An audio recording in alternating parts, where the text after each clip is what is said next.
The ocean is ablaze. From 5,000 feet, Major Nathaniel Blackwood watches the Bismarck Sea transform into something from mythology. 8 Japanese ships burn in a line stretching 20 miles across blue water. Black smoke rises in columns so thick they blot out the morning sun. The smell reaches him even here, even through the sealed cockpit, oil and cordite and burning flesh. His hands rest steady on the controls now, but they won't be steady later. Behind him, his co-pilot, Captain Morrison, vomits into his oxygen mask for the second time. The intercom carries the sound of other men breathing hard, processing what they've just done in 15 minutes of sustained violence. Nate's voice, when he finally speaks, comes out hollow. "I never wanted to be a hero." The words disappear into the thunder of Wright's Cyclone engines. Below, 8,000 men are dying. Above, 13 B-25 Mitchell bombers bank toward home, their gun barrels still smoking, their bomb bays empty, their crews forever changed. 15 minutes, that's all it took. But to understand how the ocean came to burn, you have to go back 3 days, to a man sitting in darkness, drowning in failure, trying to forget. 3 days earlier, Port Moresby, New Guinea, February 28, 1943. The bar has no name and fewer standards. Corrugated tin roof, wooden plank walls, whiskey that tastes like kerosene cut with regret. Nate Blackwood sits alone in the corner, his flight jacket open despite regulations, his eyes fixed on the amber liquid in his glass. He's 35 years old and looks a decade older. 6 weeks ago, he led 12 bombers over Rabaul Harbor. Perfect formation, textbook approach, 7,000 feet, just like the manual said. The Japanese gunners tracked them the entire way. Every bomb fell harmlessly into the ocean while flak tore his squadron to pieces. 4 planes lost, 16 men dead, all because he followed doctrine. The whiskey burns going down but doesn't burn enough. A shadow falls across his table. Colonel Davis, 52 years old, grey temples, eyes that witnessed Singapore fall and the Philippines burn. "General Kenny wants to see you." Nate doesn't look up. "Tell him I'm dead, Bob." "You're 35. Then tell him I've retired." "Same difference." Davis sits anyway. Outside, New Guinea rain hammers the tin roof like judgment. "There's a convoy," Davis says quietly. 8 destroyers, 8 transports, 6,900 soldiers from the Japanese 51st Division, plus another 1,500 sailors. They left Rabaul this morning. If they reach Lae, we lose New Guinea within 3 months. Nate takes another drink. "Send someone else." "There is no one else. Not for what Kenny has planned." "Then you're fresh out of luck." Davis leans forward, voice dropping. "Your brother was at Guadalcanal, wasn't he?" Nate's hand freezes halfway to his mouth. "Don't." Lieutenant Thomas Blackwood, November 9th, 42. Japanese reinforcements overran his position because convoys like this one kept getting through. The glass hits the table hard enough to crack. "I said don't. This convoy carries the men who'll kill more brothers, unless someone stops them, unless someone tries something new. New got 16 of my men killed. No, Old got them killed, flying high, flying predictable, flying the way the Japanese expect." Davis stands. "Kenny's waiting. 0600 tomorrow. If you don't show, I'll tell him you're dead like you said." He walks out into the rain, leaving Nate alone with his whiskey and his brother's final letter. "Don't worry about me, Nate. You're the one flying into hell. I'm just waiting in a foxhole." 3 days later, they found Thomas scattered across a ridge the Marines had already bled for twice. Nate closes his eyes. The rain keeps falling. Dawn arrives merciless and bright. Nate stands outside the operations tent, uniform still reeking of last night's whiskey. The sun hasn't cleared the mountains, but the heat already presses down, thick and wet. He should walk away. Instead, his feet carry him forward through the tent flap into a room full of men who look at him like a ghost. General George Kenney stands at the map table, short, compact, 3 moves ahead of everyone. Beside him, a tall man in coveralls covered in grease and welding burns. "Major Blackwood." Kenney's voice carries no warmth, just acknowledgement. "Glad you could join us." "Sir." Kenney taps the map. Red circles mark Japanese positions. Blue arrows show American forces, thin and desperate. March 3rd, 48 hours from now. 8 Japanese destroyers escort 8 transports from Rabaul to Leh. They're carrying the 51st Division, infantry, artillery, supplies. If they land, New Guinea falls. If New Guinea falls, Australia is next. He pauses, letting gravity settle. Our spotters confirm they'll pass through the Bismarck Sea at dawn. One chance, one window. We miss it, we lose the war in the Pacific. Nate stares at the map. At the tiny blue arrows representing men like Thomas. "You want a high-altitude bombing run?" "No." The word hangs like a grenade with the pin pulled. Kenney nods to the stranger. The man in coveralls steps forward, and Nate sees his eyes that have lost everything and decided to make it count. "Major, this is Garrett Callahan. He's about to show you how we win this war." The workshop in Brisbane might as well be on another planet. Nate stands before a B-25 Mitchell that looks like it's been gutted by a surgeon with a vendetta. The nose is gone, the bombardier's station ripped out. In its place, 8 .50 caliber Browning machine guns point forward like the fingers of an angry god. Garrett Callahan runs his hand along the gun mounts with something approaching reverence. 50 caliber, 8 of them, synchronized. They fire 100 rounds per second, armor-piercing incendiary. He looks at Nate. "When you pull that trigger, Major, you're not dropping bombs. You're sawing ships in half." Nate circles the aircraft slowly. It's monstrous, wrong, perfect. "The Japanese won't know what hit them," Garrett continues. They're expecting bombers, high altitude, predictable. But you're not going high, are you?" "How low?" 50 feet. Nate stops walking. "That's suicide. That's evolution." Garrett moves to a chalkboard covered in calculations. The Japanese convoy has over 150 anti-aircraft guns, all angled up, all trained for altitude. Down low, they can't depress their barrels fast enough, and their radar won't pick you up until you're already on them.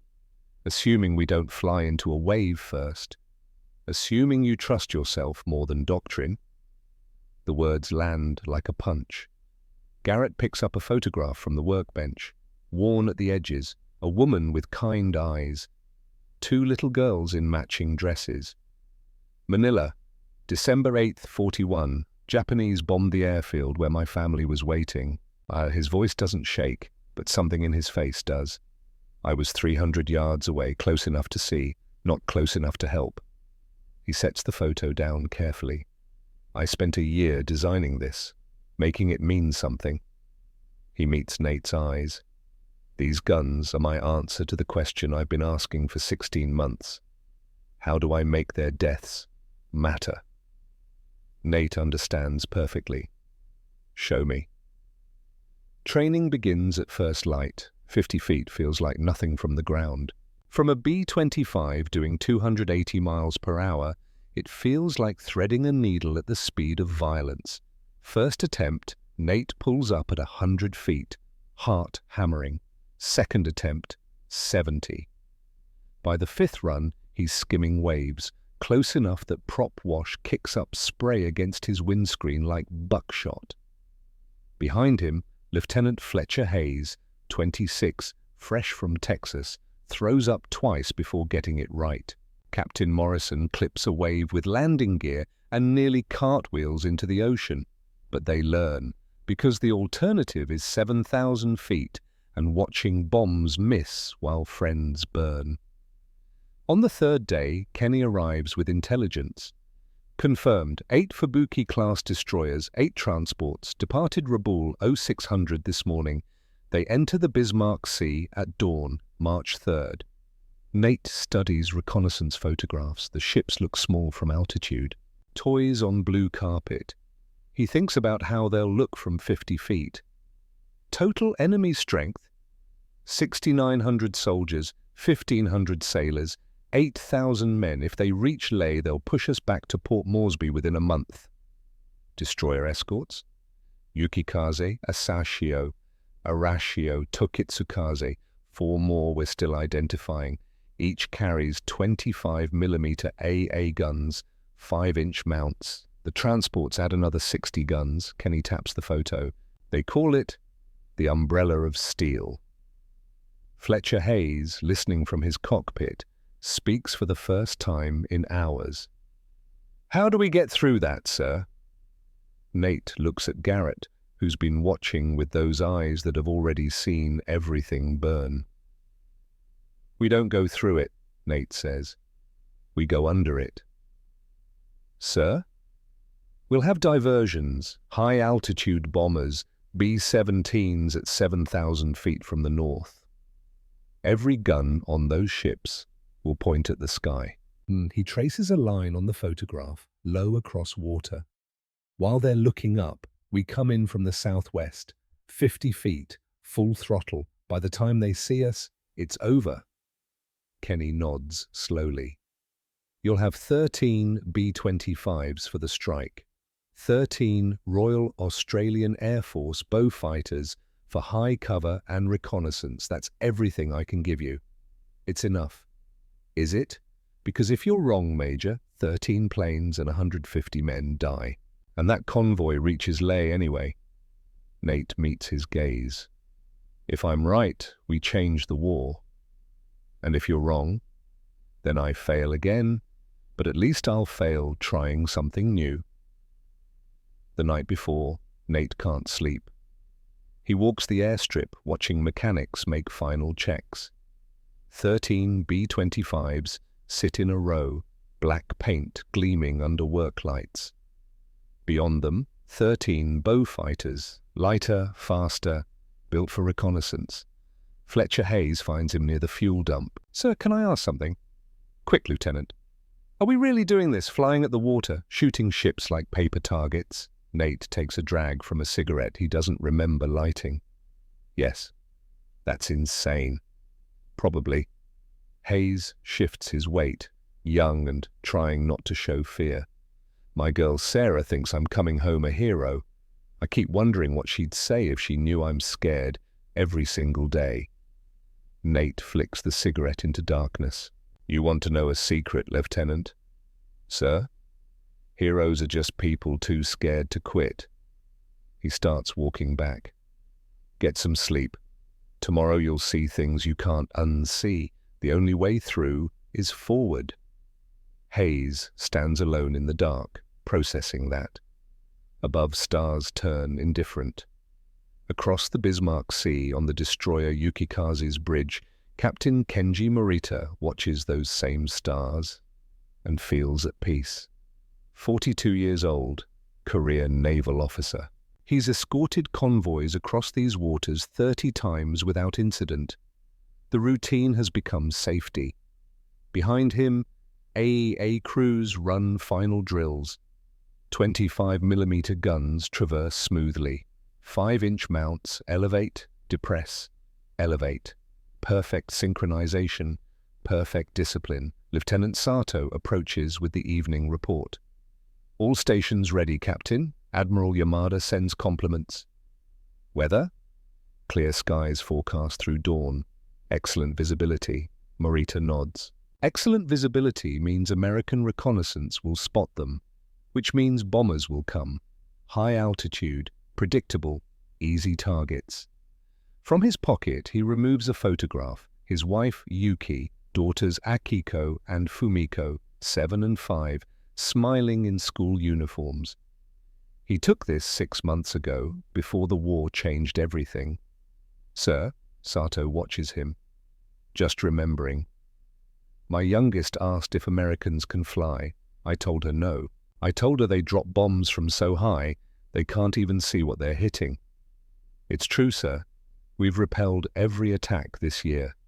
Yes. Morita tucks the photo away. That's what I told her. But tonight, for reasons he can't explain, unease creeps in. The stars keep turning. The ocean stays dark. And somewhere south, engines begin to warm. March 3rd, 1943. 04:30 hours.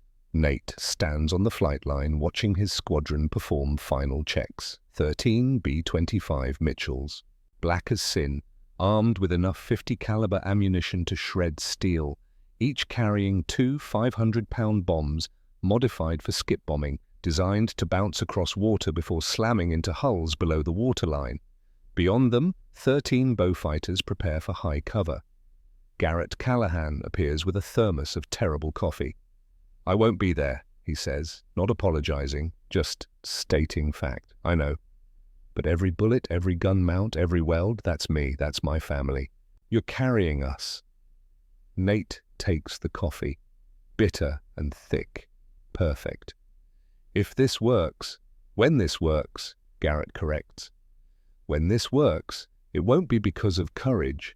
It'll be because someone decided tradition wasn't worth dying for. Garrett smiles sadly. The Japanese believe in honor, in doctrine, in doing things the way they've always been done.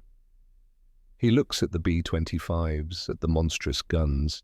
We believe in adaptation. Go teach them the difference. They shake hands. Two men who've lost too much. Two men who've decided loss has to mean something. At 5 o'clock, engines roar to life. Nate sits in Hellfire's cockpit, feeling the airframe shudder as 4,000 horsepower strains against brakes. Left and right, his squadron does the same. A line of predators waiting. Radio crackles. Hellfire, you're cleared for takeoff. Weather clear. Target confirmed. Good hunting. Nate releases brakes. The B-25 surges forward, eating runway. 50 knots. 70. 100. The tail rises, the nose follows, then they're airborne, climbing into a sky just beginning to lighten. One by one, bombers follow, 13 shadows rising. Behind them, Beaufighters climb higher, spreading out for reconnaissance. Port Moresby falls away into darkness. Ahead, somewhere beyond the horizon, the Bismarck Sea waits. Calm, peaceful, about to become hell. Nate descends, 400 feet, 300, 200. At 50 feet, he levels off, the altimeter needle barely moving, whitecaps so close he can see individual waves breaking. Morrison white-knuckles the yoke. Jesus, Nate. Not quite, but close. The formation spreads behind him. 12 B-25s flying in pairs, so low their prop wash leaves trails on water like racing boats. Above, Beaufighters circle, watching for Japanese fighters that intelligence says won't come. Nate checks his watch. 6:15, 30 minutes to contact. He thinks about Captain Morita on his bridge, about confidence that comes from being right 30 times, about how quickly confidence becomes arrogance and arrogance becomes death. He thinks about Thomas bleeding out on Guadalcanal because convoys kept getting through. He thinks about Garrett's wife and daughters, burned alive because someone believed planes couldn't touch the ground. And he thinks about the next 15 minutes. Hayes's voice crackles through radio, young and scared. Sir, I can see the horizon getting lighter. I know. That means they can see us. Not yet. Nate pushes throttles forward. 280. The B-25 shudders. But soon, he flips the master arm switch. 8 .50 caliber Brownings charge with a sound like rolling thunder. Lock and load, gentlemen. Time to teach the Imperial Japanese Navy what happens when you stop learning. The sun breaks over the horizon. Golden light spills across the Bismarck Sea. And in the distance, impossibly small, a line of ships appears. 8 destroyers, 8 transports. the umbrella of steel. Nate's hand tightens on the trigger. All aircraft, Hellfire leader, maintain formation. Stay low, wait for my mark. His heart hammers, his hands steady. The ocean rushes past at 300 feet per second. Ahead, Captain Kenji Morita lifts his binoculars to scan the southern horizon. Seeing nothing, suspecting nothing, believing, as he's believed 30 times before, that the ocean belongs to him, he has no idea how wrong he is. 2 miles, 1 mile, Nate can see them clearly now. Grey steel against blue water, the rising sun reflecting off hulls, beautiful and doomed. Stand by, 800 yards, 600. The first lookout spots them. An alarm screams, too late. Now! And the ocean explodes. The first thing Captain Kenji Morita sees is light, not sunlight, something else. A line of silver flashes low against water, moving fast. His brain refuses to accept it. Aircraft don't fly at wave height. It's suicide. Then the alarm screams, "Aircraft, low altitude, bearing 180. Morita spins, lifting binoculars. For 1 perfect second, his mind can't process what his eyes show. 13 shapes, black against blue, skimming the ocean so low their propellers kick up spray, coming straight at him. All guns engage, but the guns point at the sky. At 7,000 feet, where American bombers are supposed to be. Where doctrine says they'll always be. The 25mm crews scramble, trying to depress barrels, too slow. Lieutenant Sato stands frozen. "Captain, they're not climbing." "I know," Admiral Yamada's voice crackles from the flagship. "All vessels, concentrate fire." The convoy erupts. 150 guns open up, filling sky with tracers and explosive shells. Red lines arch upward, blooming into black flowers. Useless. Because Nate Blackwood isn't in the sky. 800 yards. Nate sees everything. Grey paint on hulls, white water at bows, tiny figures running across decks, mouths open in shouts he can't hear over engine roar. Morrison is praying, or cursing, hard to tell. 600 yards. The destroyer's forward gun swings toward them, like watching someone try to swat a bullet. Nate's thumb rests on the trigger. 850 calibers, 4,000 rounds ready. Each bullet weighs 2 ounces. Each can punch through an inch of steel. He thinks about Garrett's wife and daughters, about Thomas dying in a foxhole, about Captain Morita on that bridge, about the photograph in his pocket. 400 yards. Hayes's voice cracks through radio. "Sir, I can't." "So am I, Lieutenant, so am I." 200 yards. Through the gun sight, he sees Morita's face, sees the exact moment, understanding blooms like horror. This is not a bombing run. This is execution. 100 yards. Now! 8 guns erupt as one. The world becomes light and thunder. Survivors will never describe the sound right. It's not machine gun fire. It's continuous, overwhelming, drowning out thought itself. 900 rounds in 8 seconds. Armor-piercing incendiary, glowing red as they scream across water. The first rounds hit Yukikaze's bridge. Morita sees them coming, has time for one thought. This is not how... Then windows explode inward and the world becomes steel and blood. Lieutenant Sato simply ceases to exist. One moment standing, the next a red mist. The helm disintegrates, navigation table shatters, radio console erupts in sparks and screaming metal. Morita is thrown backward, shoulder torn open by a bullet meant for someone else. He hits the deck hard, vision swimming, ears ringing. Above him, the bridge is gone, replaced by open sky and the smell of cordite and burning flesh. He tries to stand, can't. His legs don't work. He looks down, wishes he hadn't. From his pocket, the photograph flutters free, carried on the wind of Nate's passing. Yuki, Akiko, Fumiko. He reaches for it, Doesn't make it. Nate banks hard. Right. Vision graying from G-force. Behind him, Yukikaze's bridge smokes, but he's not done. Release. Morrison hits the switch. Two 500-pound bombs drop. They hit water once, twice, three times, skipping like stones from a giant's hand. The fourth impact is against Yukikaze's hull, 3 feet below waterline. The explosion lifts the 3,000-ton destroyer from the ocean. Nate feels it through the airframe, a shudder, a pressure wave that makes his teeth ache. He pulls up, clearing the fireball by 20 feet. In his mirror, he watches Yukikaze break, not sink, break. The bomb detonated in the engine room, steam pipes rupture. Fuel tanks ignite. The ship's back snaps with a sound like God breaking a stick. The bow lifts. The stern settles. Between them, open ocean and twisted metal. Nate banks away. I saw his face. I looked him in the eyes and killed him. Morrison's voice quiet. Jesus Christ. Check fire. Status report. Status? We just killed 1,000 men in 8 seconds. Give me a status! Morrison flinches. Forces himself to look at instruments instead of carnage. All aircraft accounted for. Hellfire 2 engaging transport Najima, 3 and 4 converging on Asashio. His voice breaks. They're shredding everything, Nate. Below, the Bismarck Sea has become a slaughterhouse. Captain Wilson's B-25 screams in from the east. Transport Najima, 6,000 tons of steel.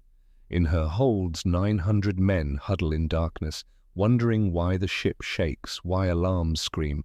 They're still wondering when Wilson opens fire. His 8 guns walk across Najima's deck like brutal fingers. Lifeboats shatter. Deck guns explode. Men running for cover are cut in half. Commander Ito stands on the bridge shouting orders nobody can hear. Wilson's skip bombs hit perfectly. The first explodes against hull. The second punches through into cargo hold. 900 men packed in darkness hear a sound like a door slamming. Then the world becomes fire. The explosion blows out every hatch. Flames roar up, seeking oxygen, finding men instead. Soldiers who survived Guadalcanal die without ever seeing their killer. The ship lists hard.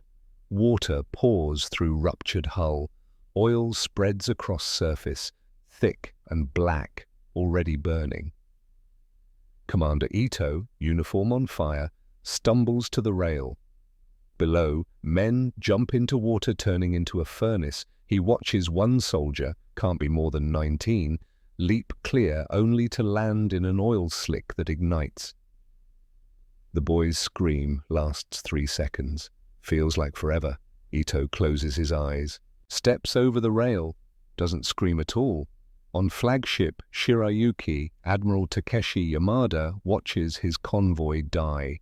55 years old, veteran of Tsushima, believer in discipline, precision, superiority of Japanese naval doctrine.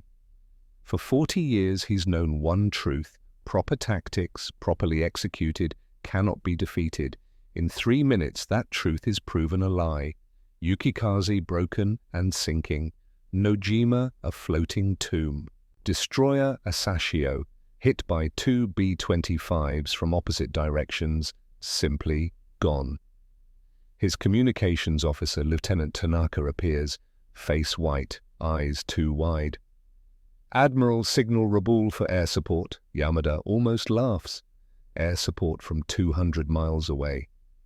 By the time fighters arrive, there'll be nothing left. No, sir. This battle is already over, Lieutenant. We simply haven't finished dying yet. He tracks a B-25 through binoculars, so low he can see the pilot's face. Young, maybe 35. Focused, not cruel, not gleeful, just doing a job. These are demons wearing machine skin. A B-25 roars past, guns blazing, bridge windows shatter. Tanaka falls without sound, chest opened by bullets that keep going through the steel bulkhead. Yamada doesn't move. He's thinking about the report he'll write if he survives, trying to find words for the unexplainable.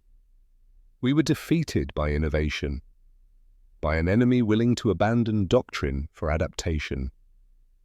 The ship shudders. Bombs hit aft. Deck tilts. Yamada grips the rail, watches his navy burn. Understands finally that wars aren't won by the most disciplined. They're won by the most willing to change. Fletcher Hayes flies Hellfire 6 with tears streaming down his face. 26 years old. He's killed at least 200 men in 7 minutes, and he can't stop. His hands move automatically. Trigger, release, bank, line up next target. Training takes over, muscle memory. Endless hours turning men into machines, but his mind is somewhere else. Sarah, her letters full of news from home, love and pride and certainty. He's doing something noble. My hero, she calls him.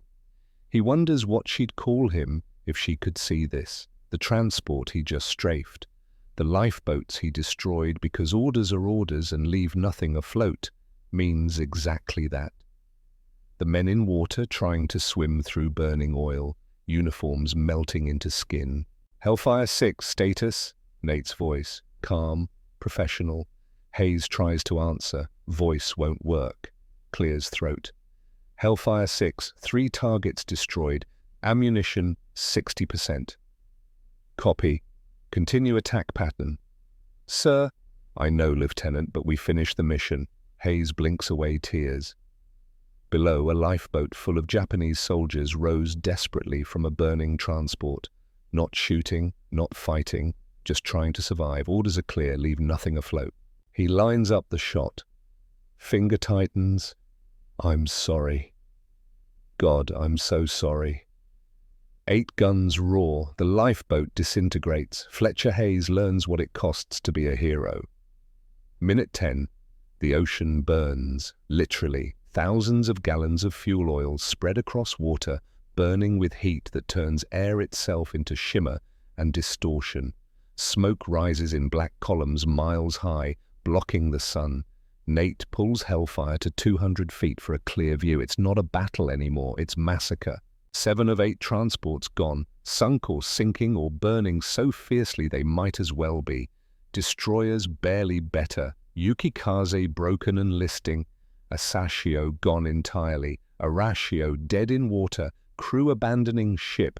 Only Tokitsukaze still fights, 25mm guns tracking, firing in short, desperate bursts. Too little, too late. Wilson's voice crackles. Hellfire leader, this is 2, Winchester. No bombs, no ammo. Request permission to return. Nate checks ammunition. 40 rounds left, maybe 50. All aircraft, if you're Winchester, form up and head home. Everyone else, 1 more pass. Sir? Hayes. His voice sounds dead. Do we have to? Nate looks down at burning sea, at men in water, at ships struggling to stay afloat. He thinks about Thomas, about Garrett's family, about every American soldier who'll live because this convoy didn't reach Leh. Yes, Lieutenant, we have to. He banks around for the final run. Minute 15. Tokitsukaze dies last. Commander Yasumi Doi refused to abandon ship even after the bridge took a direct hit. Even after half his crew was dead. Even after it became clear this battle could not be won. He stands at the helm, one hand on wheel, the other pressed against the wound in his side that won't stop bleeding. Around him, fires rage. Smoke fills air, the smell of burning metal and flesh. Through shattered windows he sees the last B-25 lining up. Good. Let it be quick. It isn't. 850s rake, Tokitsukaze bow to stern. Every round finds metal. Every impact tears through steel. The forward magazine detonates, explosion tearing the ship's nose clean off. The destroyer lurches forward, momentum carrying her down into water, rushing through 100 ruptures. Doi doesn't try to escape. He stands at his post, hand on wheel, and rides his ship to the bottom. Last thing he sees is sunlight filtering down through water, turning everything green and peaceful. Last thing he thinks is a prayer for his emperor, for his family, for an enemy that fought without honor, but won anyway. Then ocean closes over him. The Battle of the Bismarck Sea ends. Nate climbs to 5,000 feet, levels off, looks back. The ocean burns for 20 miles. Black smoke rises into blue sky, creating a pillar visible from 100 miles. Debris floats in patches thick enough from altitude it looks like solid ground. Bodies, hundreds, maybe thousands. He doesn't want to know. Radio crackles. Hellfire Leader, this is 2. All aircraft accounted for. No casualties, no damage. We did it, sir. No casualties. 13 B-25s went in, 13 came out. Perfect mission. Flawless victory. Nate should feel proud, vindicated, like the hero everyone will say he is. Instead, he feels sick. Form up. Head for home. Bombers gather into formation, black shapes against morning sky, and turn south. Behind them, ocean keeps burning.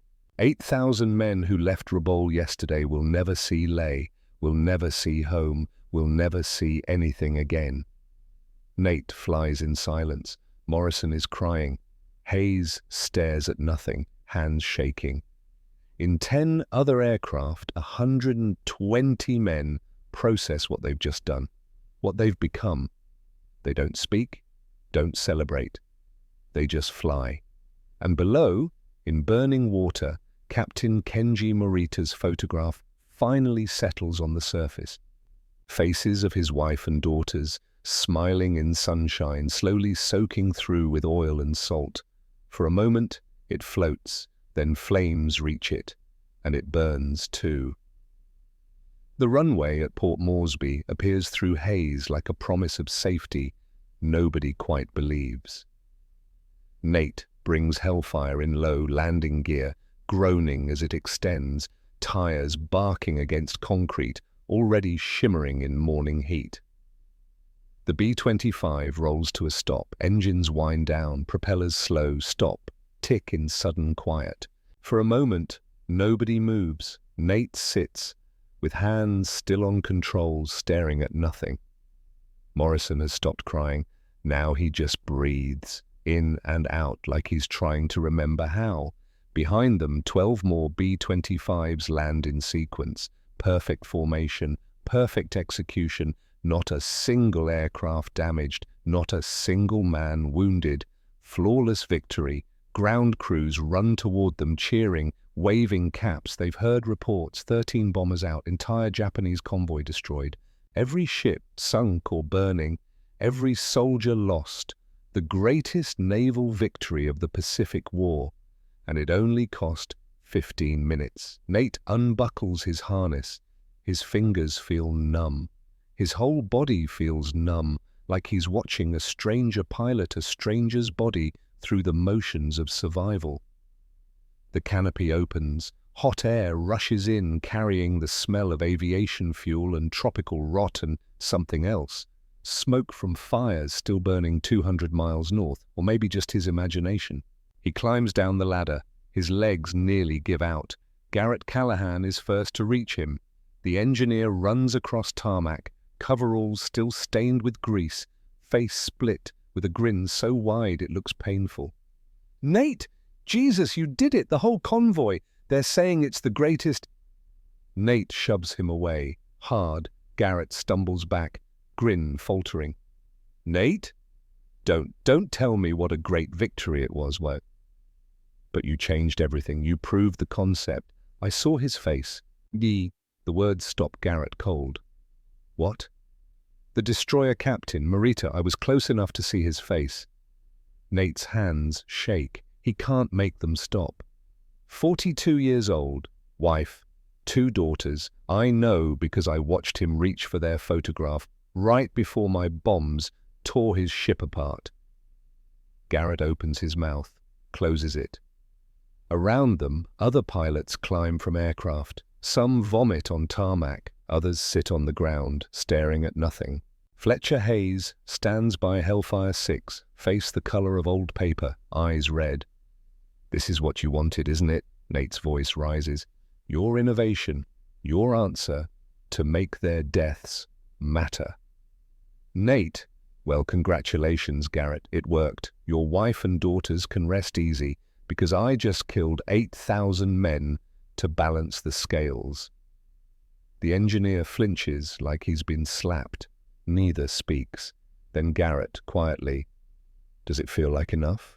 Nate looks at him, really looks, sees the grief in those eyes, the hope that maybe violence could heal the wound bleeding for 16 months. "No," Nate says softly. "It doesn't feel like anything at all." He walks away, leaving Garrett standing alone, surrounded by cheering crews who don't understand that victory and celebration are not the same thing. Captain Morrison finds Nate 2 hours later, sitting on an empty fuel drum behind the operations tent, smoking. Morrison doesn't announce himself, just sits on an adjacent drum. They don't speak for a long time. Finally, Morrison breaks the silence. "Sir, I'm transferring out. Transport command, no more combat." Nate nods, understands. "The things we saw today, well, I can't do that again." "Neither can I, Morrison." They sit in silence a moment longer. "For what it's worth, sir, you saved thousands of American lives today, and took 8,000 Japanese ones. War isn't fair, sir. It's just war." Morrison stands, extends his hand. They shake. Two men who flew through hell together and came out changed. Morrison walks away. Nate never sees him again. General Kenny finds him an hour later, still on that fuel drum. The general doesn't announce himself, just sits down, pulls out a cigarette, lights it from Nate's. They smoke in silence. Finally, Kenny speaks. "Preliminary reports confirm 8 transports destroyed, 4 destroyers sunk, 8,000 enemy killed. No American casualties." He takes a drag. "Washington is calling it the most decisive tactical victory in the Pacific Theater." Nate doesn't respond. "They want to give you the Distinguished Service Cross. Probably a promotion, definitely a press tour. You'll be a hero, Major." "I don't want it." "I know." "Then why are you here?" Kenny looks at him. 52 years old, 3 wars, thousands of men sent to their deaths with the stroke of a pen, and somehow still capable of compassion, because someone needs to tell you that what you're feeling, that sickness in your gut, that's what keeps you human. He ashes his cigarette. "The day you stop feeling it is the day you become the thing we're fighting. I looked him in the eyes, sir, Captain Morita, and killed him anyway." "Yes. How do I live with that?" Kenny is quiet for a long time. "You don't. You just carry it. And you hope carrying it means something." He stands, drops his cigarette, grinds it under heel. "The ceremony is at 1600. You don't have to smile. You don't have to pretend. But you do have to show up, because those men in your squadron are looking to you to tell them how to process this." He walks away. At 15:55, Nate stands up, brushes ash from his uniform, and goes to accept a medal he doesn't want for a victory that feels like defeat.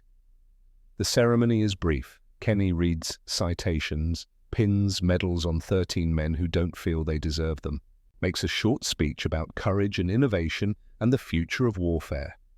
Personnel applaud. Pilots stand at attention, faces blank, eyes distant. When it's over, Fletcher Hayes approaches, the Distinguished Service Cross heavy on his chest like an accusation. "Sir, can I ask something?" "Quick, Lieutenant." Hayes's voice drops to barely a whisper. "I shot men in lifeboats, unarmed, trying to escape. Does that make me a murderer?" Nate looks at this boy, because that's what he is, 26 and already broken, and wishes he had an answer that would help. "In war, Lieutenant, we're all killers. The question isn't whether we killed, it's whether we killed for the right reasons. And did we?" Nate thinks about transport ships full of soldiers who would have landed at Leh, who would have killed Americans. Who would have pushed into New Guinea, Australia, places where more brothers like Thomas would have bled out? Yes, we did. Then why does it feel so wrong? Because you're not a monster, Hayes. The day it stops feeling wrong is the day you become one. The lieutenant nods slowly, doesn't look convinced. But at least he looks like he might survive the night. He salutes, walks away. Leaves Nate alone with his medal and memories and the weight of 8,000 deaths hanging around his neck like stone. 200 miles north, Rabaul Harbor, Admiral Takeshi Yamada sits in a hospital bed, left arm in sling, torso wrapped in bandages already seeping red. He's one of 800 survivors out of 8,000. The doctor says he's lucky. Yamada doesn't feel lucky. Lieutenant Kurosawa enters carrying a clipboard and barely controlled panic. Admiral, Tokyo demands a full report. They're having trouble accepting casualty figures. Tell them to accept reality. 8 transports, 4 destroyers, all lost. The 51st Division is gone. Kurosawa swallows hard. Sir, they're asking how this could happen, how an entire convoy, protected by the umbrella of steel, could be destroyed in 20 minutes. Yamada closes his eyes, sees it again. American bombers, black against blue, flying so low they kicked up spray. Guns that shouldn't exist, bombs that skipped across water before tearing through steel. Tell them we were defeated by innovation, by an enemy that cared more about winning than honor, by mechanics who turned bombers into weapons we never imagined. But, sir, the umbrella of steel was pointing at the sky, Lieutenant, while death came from the waves.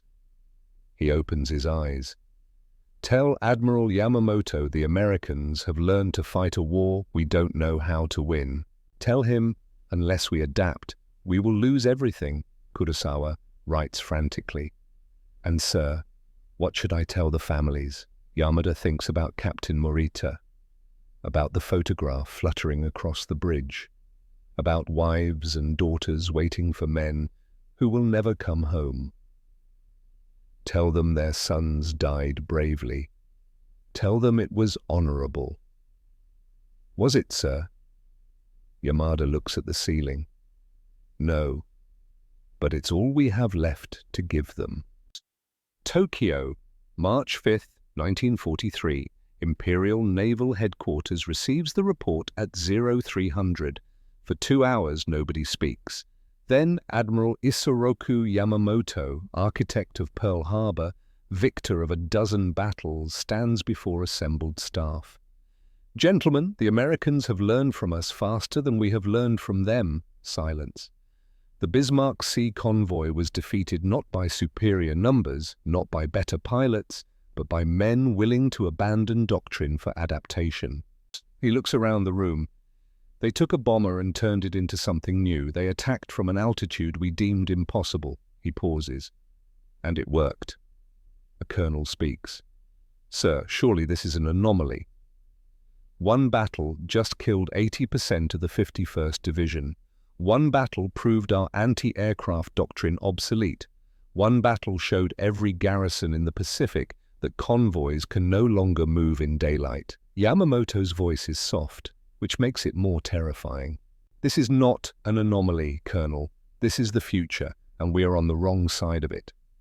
He walks to the Pacific map, traces supply lines with his finger, lines that suddenly look impossibly fragile. From this moment, all convoy movements occur at night. All reinforcements go by submarine or destroyer run. Lae will not be reinforced. New Guinea will fall within 6 months.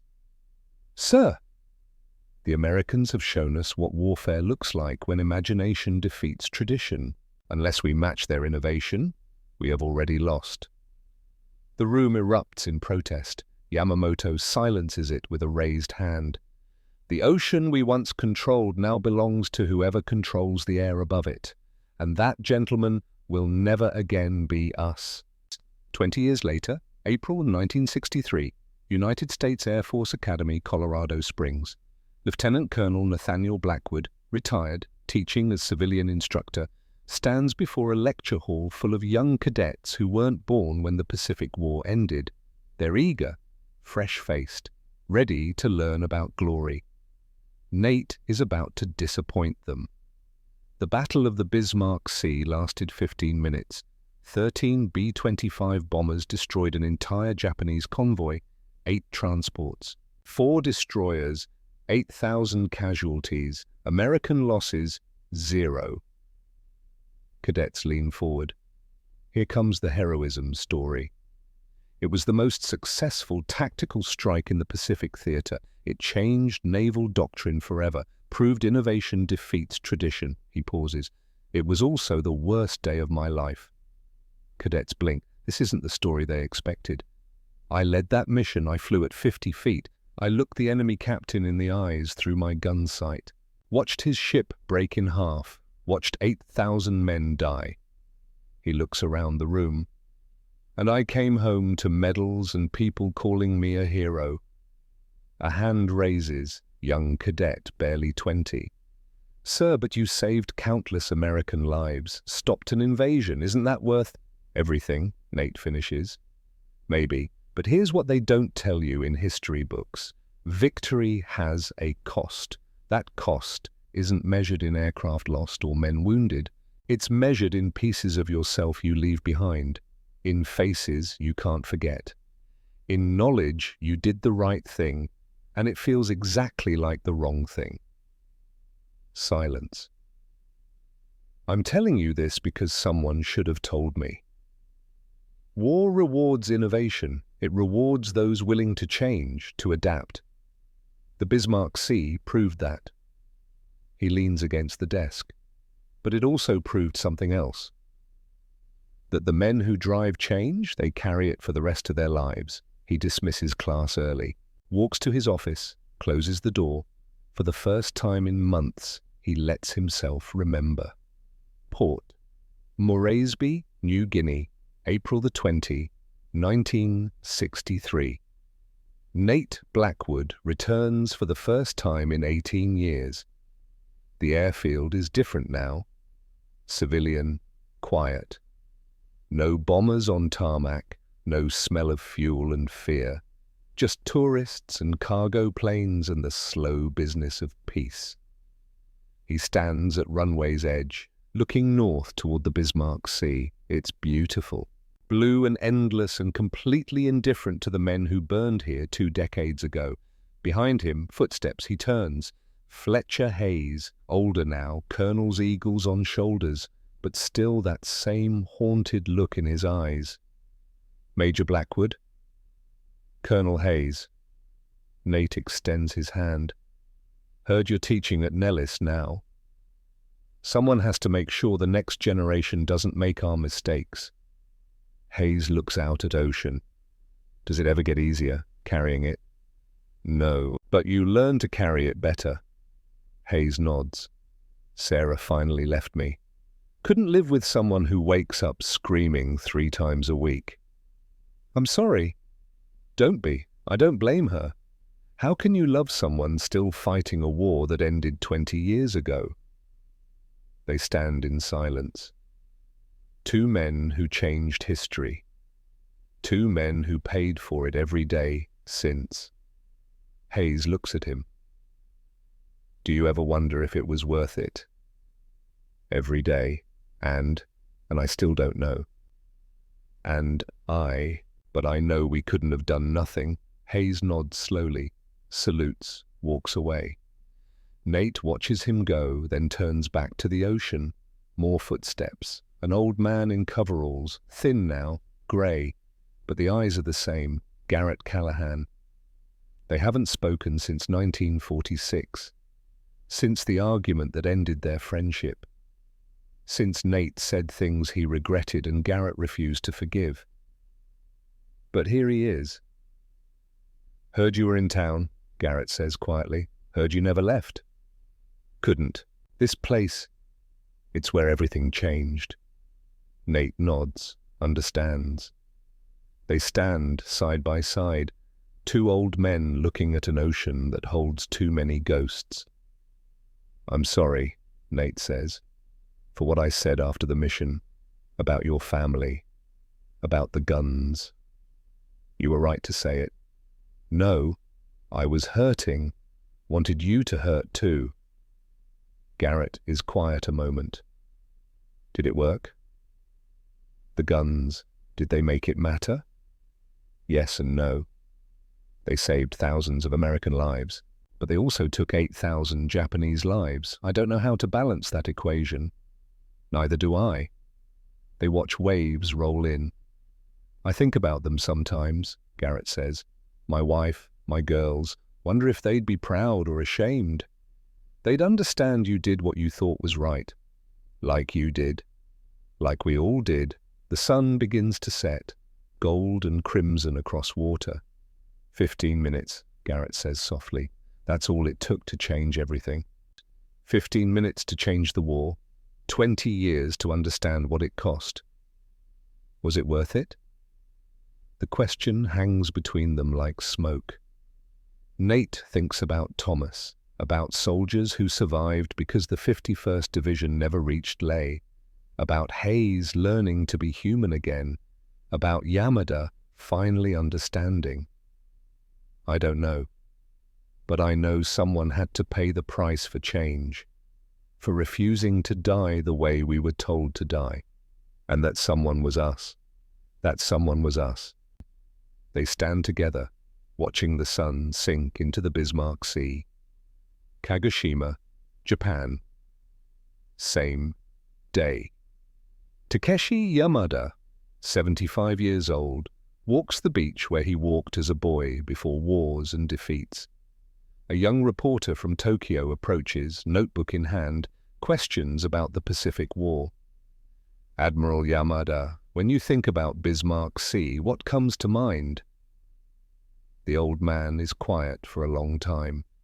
Ocean rolls in, peaceful, clean, no oil, no fire, no screams. I think about Captain Morita, how he believed discipline and tradition would save him. "And you, sir, what do you believe now?" Yamada watches waves. "I believe we lost not because we were weaker, but because we loved the past more than we feared the future." He turns to the reporter. "The Americans showed us something that day, that survival belongs to those who adapt, who change, who refuse to let tradition become a cage. Do you hate them for it?" "Hate them?" Yamada almost smiles.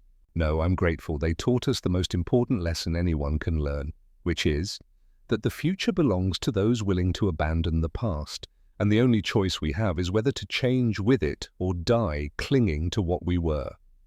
He walks away, leaving the reporter scribbling, trying to capture wisdom that can't quite be written down.